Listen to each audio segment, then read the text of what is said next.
EVs aren't great at towing. It's something we've all heard before, something the media loves to cling on to whenever they're trying to make electric vehicles look bad, and there's lots of evidence to somewhat support this theory. Whether you do electric towing tests with the F-150 Lightning, the Rivian R1T, or even the recently announced Cybertruck, which really is making them look bad because they initially promised over 500 miles of range for $70,000. Yeah, it doesn't take you very long to find a towing experience where it's like, man, I couldn't go more than 100 miles and the charger was full or it wasn't optimized for trailers and that kind of thing. So it's fairly easy to just write it off based on present day evidence and just say, well, electric vehicles just inherently aren't very good at it, therefore we're always gonna rely on gasoline infrastructure. EVs are not the future, at least if you're the kind of guy that needs to do some kind of cross-country towing, right? Well, I personally disagree. Even though today's vehicles are not well optimized for long-distance towing, I'm going to be arguing as to why I don't think this is a forever issue with electric vehicles. It's purely an issue of today's electric vehicles because we're on the cutting edge. It's easy for us to forget that the Tesla Model 3, which was kind of one of the first mass market fast charging electric vehicles out there, that barely launched about 6 years ago, okay? Less than 7 years, we went from basically EVs being a rich people toy to somewhat of a mass market, relatively affordable option for the masses. Now with the Tesla Model Y, that's only been out for about 4 years, becoming the best-selling car in the world. So it's still very much new to the market as a whole, and I personally think that the market of long-distance towing with our personal owned vehicles is just going to be the last thing that the EV industry actually tackles because it's kind of the most complex. See, the main reason we're so used to gas vehicles towing pretty well is because there's so many losses involved with the internal combustion engine. Most of these trucks that are towing great distances across the country are hauling around basically the equivalent of 600 to 800 kilowatt hours worth of energy within their gasoline tank, but they're losing so much of that anyway, whether it be because the pickup trucks are not very aerodynamic, and of course all of the processes involved with extracting that energy from gasoline with pistons and transmissions and all the different valves that have to be moving. All of those are energy losses, and of course you hear noise coming from a gas engine. That's a form of energy loss, and you got a tailpipe spewing out a bunch of that energy as well. It's not being used usefully. By the time you slap on a trailer to this already loss-leading mess of energy extraction, you don't really notice it all that much because so many losses are already going on. But yes, you still do get worse fuel economy even with a gas vehicle, but it's relatively a simple engineering problem to extend the range of most of our gas vehicles today because gasoline is very, very energy dense, and it's not that hard or that complicated to just put in a slightly larger tank in a vehicle. It's literally just mostly empty air, and you just have to optimize for how much liquid, how many gallons of gas you can fit in a vehicle. It's a lot more complicated with EVs because batteries are, by design, far less energy dense than gasoline, but thanks to electric vehicles being far much more simple, just a battery pack to an electric motor, it's far more efficient. There's way less losses, and that's why personal vehicles and commuter vehicles like crossovers and SUVs and sedans, those were kind of the first thing to be tackled by the EV industry because those you have a lot more control over. You can make them very aerodynamic, which enables better range despite there being much less energy in a battery pack than there is in a gas tank, and you can extract a much higher percentage of that energy from the battery pack thanks to that aerodynamic shape, the smaller form factor, which allows it to be a lighter weight vehicle. Motor doesn't have to work as hard to get the vehicle up to speed. So if you're starting out as a startup company or a legacy automaker as, okay, how do we make electric vehicles profitably and let's make them desirable for the masses, you're going to start with the more efficient vehicles like the sedans and the crossovers. And just in the last couple years, we've started breaking into the pickup truck space. It's still a very, very relatively new thing, but we're still building a lot of today's electric pickup trucks with the same kind of energy density and aerodynamic requirements of those crossovers and those sedans. And that's why we're not seeing range get all that crazy with most of these electric trucks. And when they're designing them, they do everything they can to shave off a little bit of aerodynamic drag so they can squeeze out a little bit more range from that massive battery pack already. Pickup trucks kind of inherently by design are not very aerodynamic, so it's already a big challenge. And they'll put all of this work into the aerodynamics, but then of course you slap a trailer onto the back of one of these things and all of your aero falls out the window. Plus all of the weight distribution gets different. Those electric powertrains are kind of optimized for the weight to be distributed a certain way on the vehicle with the low center of gravity, but bring in a trailer that's 11,000 pounds and suddenly, yeah, all the electric motors are having to work double time time, and your aerodynamics takes a massive hit because trailers are all kinds of different shapes and sizes. Most people can't choose to make all of their trailers super aerodynamic, so that creates the perfect efficiency equation that all of these engineers work so hard on to immediately fall apart because there's a bunch of variables that now they can never really truly account for. But there are solutions in the long term. I don't think they're going to happen overnight. I don't think long distance EV towing is really going to be practical for the next couple of years, but I do think it will eventually happen, mainly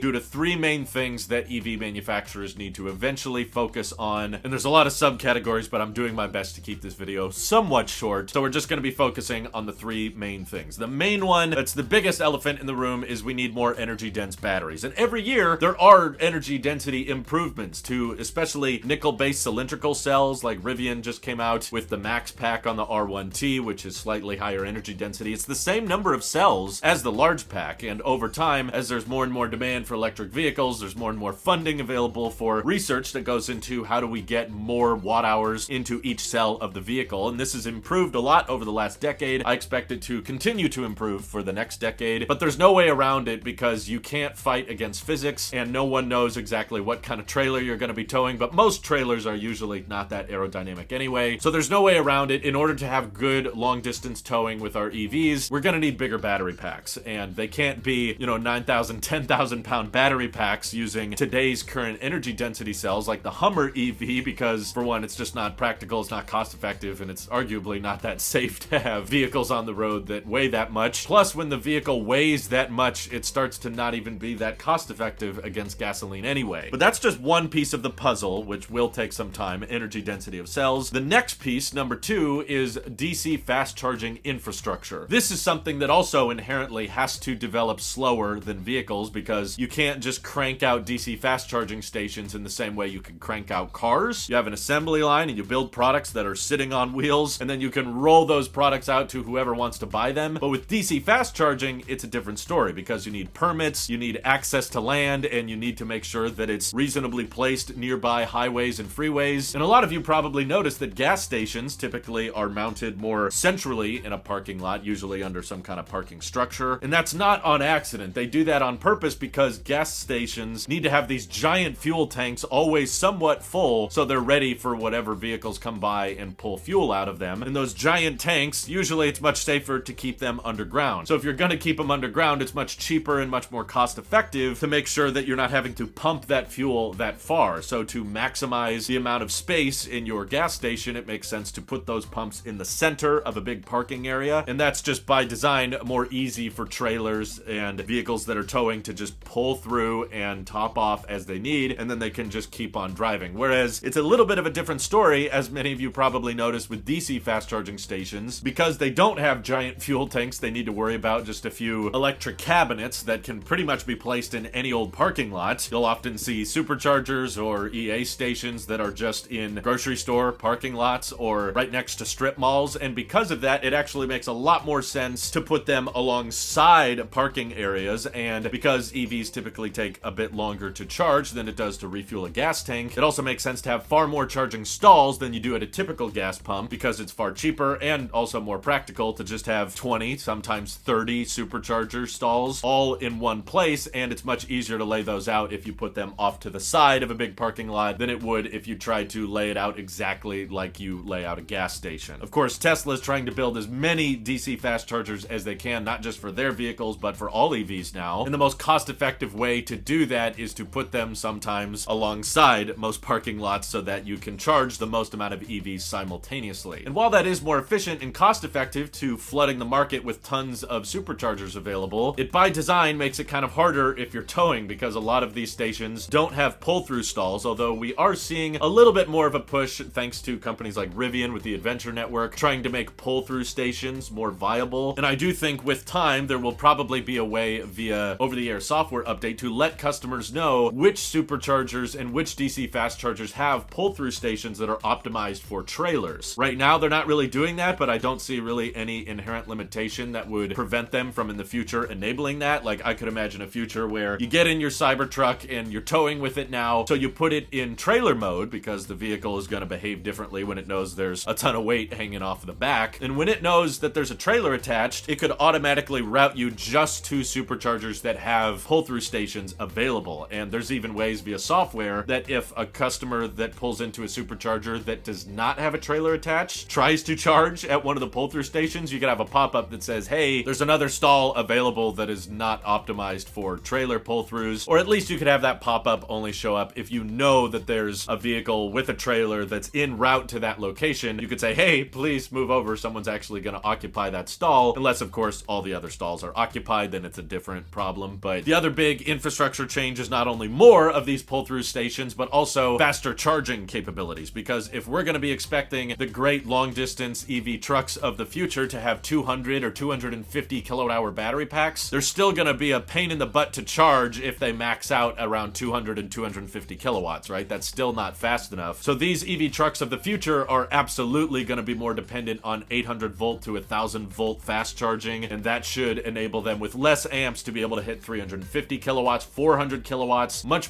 faster charging speeds than what we're seeing today, so that you can pull into a DC fast charger plug-in and within 20 to 30 minutes get a lot of your battery pack added back into it. And if you're consuming more and more energy like that, you're going to need faster and faster charging to compensate for it. So that's number 2. DC fast charging infrastructure has to get much better. And lastly, number 3, which kind of dives into the first 2 steps, all of this has to be done in a cost-effective manner. You can't just throw a bunch of battery packs in a truck and sell it for $50,000 because you're quickly going to bankrupt your company. So this is honestly probably one of the most challenging steps. It's not just about getting energy-dense cells and building out a great, reliable DC fast charging network that has software that is flagging all of the pull-through stalls. It's also about how do you do all of this while still making the vehicle affordable? Because sure, some of you probably already bring up things like, hey, well, the Hummer EV has over 350 kilowatt DC fast charging and over 200 kilowatt hour battery pack, and the Silverado EV has a 200 kilowatt hour battery pack and 400 miles of range and 350 kilowatt fast charging. So there you go. There's your great long distance towing EV of the future. Well, for one, it's not really well optimized for the step number 2. The DC fast charging infrastructure is not really ready for 350 kilowatts and pull through stations everywhere you go. But lastly, you notice it's very hard to find these Silverado EVs. And even if you're lucky enough to find a Hummer EV at a dealer lot, you're probably not going to be able to afford it. So that's not going to make a noticeable impact on the long distance towing market for pickup trucks, because people need to actually be able to afford these options. And everything we're seeing in the EV industry that we're tackling first, you know, the aerodynamic, efficient, smaller battery pack market like the Model 3s and Ys that are the best sellers in the EV industry, everything we're talking about today is basically the opposite of that. We need something that honestly is not very efficient because it has to tow a big trailer everywhere. It's not going to be very aerodynamic, and it's probably going to be expensive because it requires such a large battery pack. But none of these things are inherently impossible. They're just not the most cost-effective way for a legacy automaker, and definitely not a startup, to begin their production with. You know, the profitability is what they're going to focus on first because they don't want their companies to die. So of course, all of the attention is going towards what is most profitable for us to build first, which is a lot of SUVs, crossovers, and sedans. And now we're seeing slowly companies getting to the pickup truck space. But even including Tesla, I'm fairly confident in saying that no electric truck being manufactured right now is profitable. Even the Hummer, I'm skeptical on whether or not they're actually turning a profit on that thing because of all the bells and whistles it has. Silverado EV is definitely not profitable, otherwise they'd actually be delivering them to consumers and they'd probably be building them at higher scale. But the vehicles that are profitable, the Model Ys and the Model 3s of the world, those are being ramped up in production more and more because they're so efficient and they don't require such massive big battery packs, and they don't require such picky DC fast charging like, oh, does this have a pull-through stall or not? So my overall thesis is that the last gas vehicles on the road are probably going to be the ones used for long distance towing. And while I'm not a big fan of plug-in hybrids, I kind of have to admit that the best argument in today's world for getting a plug-in hybrid is kind of that Ram Charger concept. It's a pickup truck with a gas generator and a 100 kilowatt hour battery pack. So for around town, if you're just driving 50 to 60 miles a day, you can never turn on the gas generator and just rely on the battery. But then when you do a long distance road trip and you need that,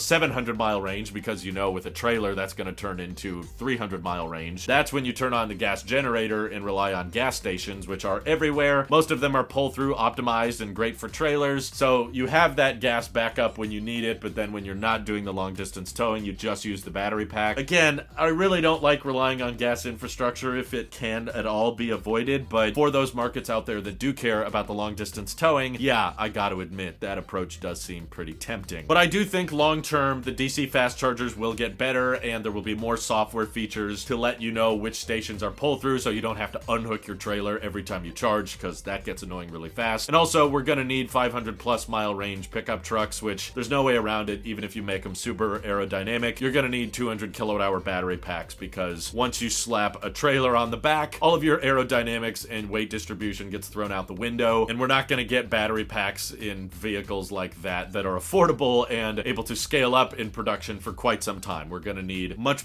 higher volume battery manufacturing and improvements in energy density before that happens. However, I do believe it will happen. Give the industry about a decade, and I do think we'll start to see some cost-effective, super fast charging electric pickup trucks with 250 kilowatt-hour battery packs inside. And I really hope I'm not wrong on that. But do you disagree? Feel free to let me know your thoughts down in the comments below. And thank you to everybody supporting this channel directly. It seriously helps us out a ton, as does just watching these videos. So thanks again. Have an excellent rest of your day.